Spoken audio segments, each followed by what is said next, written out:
Hi, అందరికీ నమస్కారం. నా పేరు గౌతమ్ కార్తిక్. ఈరోజు మనం కల్కి మూవీ రివ్యూ చెప్పుకుందాం. సో ప్రభాస్ నటించిన కల్కి చాలా సంవత్సరాల ప్రయాణం, డైరెక్టర్ నాగి గారి ప్రయాణం తర్వాత ఈ సినిమా వచ్చింది. ఈ సినిమా ప్రభాస్ హీరో మాత్రమే కాదు, భారతదేశం గర్వించదగినట్లు కమల్ హాసన్, అలాగే అమితాబ్ బచ్చన్, అలాగే ఇండియాలో పద్మావత్తో నెంబర్ 1 హీరోయిన్గా మన దీపికా పడుకుని, సో ఇలాంటి స్టార్ క్యాస్ట్తో 700 కోట్లు అంటున్నారు, 600 కోట్ల బడ్జెట్తో మహానటితో డైరెక్టర్గా పోజ్ చేసుకున్నటువంటి నాగి డైరెక్టర్గా, హర్షినత్ గారు వాళ్ళ డాటర్స్ వాళ్ళు చేసినటువంటి ఒక మెగా ప్రయత్నం ఇది. సో ఎలా ఉంది సినిమా ఏంటంటే ఒక మైండ్ బ్లోయింగ్ సీక్వెన్సెస్ ఉంటాయి సెకండ్ హాఫ్లో.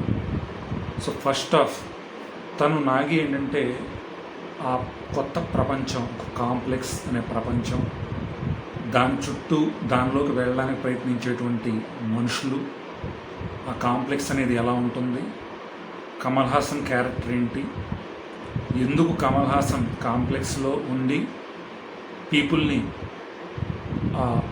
ప్రెగ్నెంట్ ఉమెన్ని, వాళ్ళ నుంచి వచ్చేటువంటి కిడ్స్ 8 months వేర్ చేయాలి ఇలా పెడతాడు. ఇవన్నీ కూడా బిల్డప్ చేయడానికి తను చాలా టైం తీసుకున్నాడు.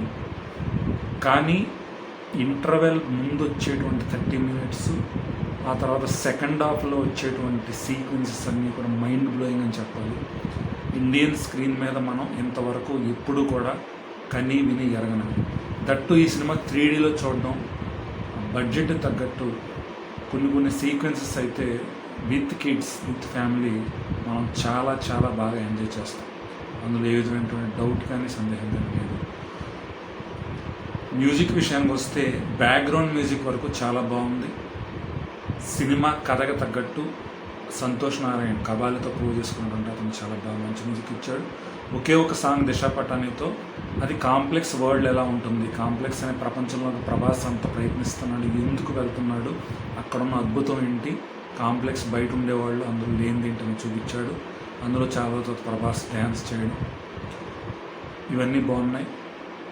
ఫస్ట్ హాఫ్లో ప్రభాస్కి అమితాబ్కి వచ్చేటువంటి ఫైట్ సీక్వెన్సెస్, శంబాలా ఎవరైతే వీళ్ళు కాంప్లెక్స్లో యాస్కిన్, కమల్ హాసన్ నుంచి రెబెల్స్ ఉంటారో వాళ్ళు శంబాలాలో ఉంటారు. ఆ శంబాలా ప్రపంచం ఏంటి, ప్రభాస్ శంబాలాకి దీపికా పదుకొనేని తన బిడ్డని కాపాడడానికి తీసుకొస్తారు. అక్కడికి ప్రభాస్ వెళ్ళి దీపికా పదుకొనేని తిరిగి అప్పగిస్తే తన కాంప్లెక్స్లోకి వెళ్ళిపోతాడు ఒక బంటీ హంటర్గా అనుకున్న తనే ఒక టైం వచ్చేసరికి దీపికా పదుకొనేని కాపాడే ఒక కర్ణుడిగా ఎలా మారుతాడు. ఇవన్నీ కూడా ఆన్ స్క్రీన్, ఎందుకంటే ఇవన్నీ చెప్తే మీకు ఇంట్రెస్ట్ అనేది హోల్డ్ చేయాలి కాబట్టి చెప్పట్లేదు. కానీ మహాభారతం వచ్చే టైంలో కృష్ణుడి క్యారెక్టర్ ఆయన మొహం చూపించకపోయినా ఒక డివైన్ ఫీలింగ్, అర్జునుడుగా విజయ్ దేవరకొండ గారు కానీ, కర్ణుడిగా ప్రభాస్. సో మహాభారతం సీన్స్ ఎప్పుడైతే వచ్చాయో యూ గెట్ గూస్ బంప్స్, ఎందుకంటే ఒక పక్క సైన్స్ ఫిక్షన్, ఒక పక్క మైండ్ బ్లోయింగ్ సీక్వెన్సెస్తో పాటు మైథాలజీలోకి వెళ్ళి మహాభారతాన్ని కూడా చూపించడం అనేది ఏదైతే ఉందో ఆ టైంలో మనకి విజువలైజ్ చేసుకుంటే ఫ్యూచర్లో రాజమౌళి గారు తీస్తే మహాభారతం ఇంకెంత బాగా తీస్తారు. సో నాగి గారు ఎంత బాగా తీశారనుకుంటుంది. So direction super. ఇక మిగతా క్యారెక్టర్స్ విషయానికి వస్తే అమితాబ్ బచ్చన్ గారు 81 yearsలో లెజెండరీ యాక్టర్ ఎందుకంటారు. సో ప్రభాస్ గారితో ఆయన వచ్చేటువంటి ఫైట్ సీక్వెన్సెస్, ఆయన hard work and dedication, everything is great. Kamal Haasan గారు అప్పటి వరకు ముసలి గెటప్లో ఉండి సడన్గా ఆ సీరం తాగిన తర్వాత యంగ్గా మారినప్పుడు ఆ ట్రాన్స్ఫర్మేషన్, ఆయన ఎందుకు ఆయన లోకనాయకుడు అంటారు, విశ్వనటుడు అంటారు అనేది మనకు తెలుస్తుంది. సో మిగతా క్యారెక్టర్స్ అందరూ కూడా యాస్కిన్ రెసిడెంట్గా ఉన్నటువంటి ఒక పర్సన్ ఎవరైతే ఆ కాంప్లెక్స్ని అడ్మినిస్ట్రేటర్గా ఉంటాడో అతను చాలా బాగా చేశాడు. చాలా రోజుల తర్వాత శోభన్ గారు శంబాలాలో మొత్తం కాపాడే విధంగా ఆయన చాలా బాగా చేశారు. రాజేంద్ర ప్రసాద్ గారు స్పెషల్ అపీరెన్స్, ఒక surprise.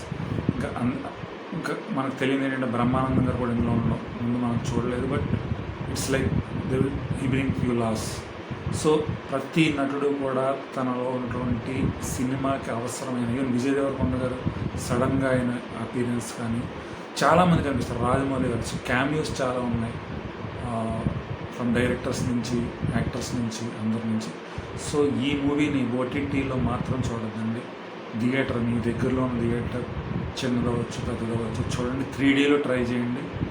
Definitely it's like a mind blowing experience. So signing off, Gautham Karthi, bye.